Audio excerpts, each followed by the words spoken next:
তার মানে লাইসেন্স থাকলে মদ বিক্রি করা জায়েজ আছে? আপনার রাষ্ট্র দিতেছে?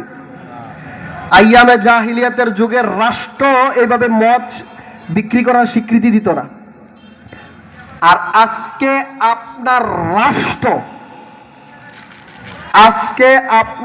রাষ্ট্র মদের লাইসেন্স দেয়। কি দেয়?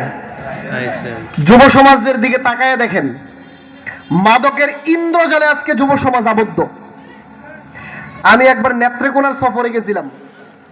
ওখানে গিয়ে ছোট্ট একটা ছেলে, এখনো বালেগ হয় নাই, আমি দেখতেছি সে গাঁজা খাইতেছে।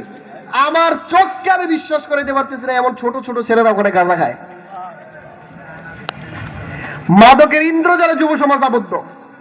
আমি অনেককে মনে করতাম ভালো মানুষ, কিন্তু দেখি আরেকজন এসে পরিচয় করে দেয় হুজুর সে গাঁজা খায়। আরে কি ব্যাপার, তার তো দিবাস তো নামাজ টামাজ পড়ে, মাশাআল্লাহ ভালো মানুষ।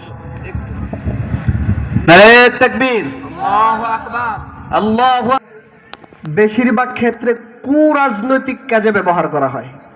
এই মাদকাসক্ত ছেলেগুলোকে বেশিরভাগ কোথায় ব্যবহার করা হয়? কুরাজনৈতিক ক্ষেত্রে ব্যবহার করা হয়। তারা গিয়ে বলে, একটা ট্রেনে তুই আগুন লাগাই দে, তোকে 2 বোতল মদ দিয়ে দিব।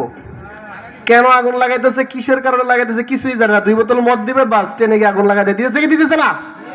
কারা করে কাজটা? ভালো মানুষে করে না মাদকাসক্ত ছেলে? ওকে গিয়ে মাইরা দিয়ে আস, 2টা সিঙ্গারা 1 ডুব কোক খাওয়াই দেবো। সিঙ্গারার কোক খেয়ে কি করে দিয়ে আসে? আরে মারে কি মারে না? কারা মারে? সুস্থ ছেলেরা না মাদকাসক্ত ছেলেরা?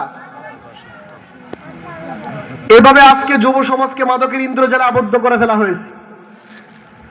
এমন একটা গ্রাম নাই যেখানে মাদকাসক্ত ছেলে খুঁজে পাওয়া যায় না। আর আমরা তো শুধুমাত্র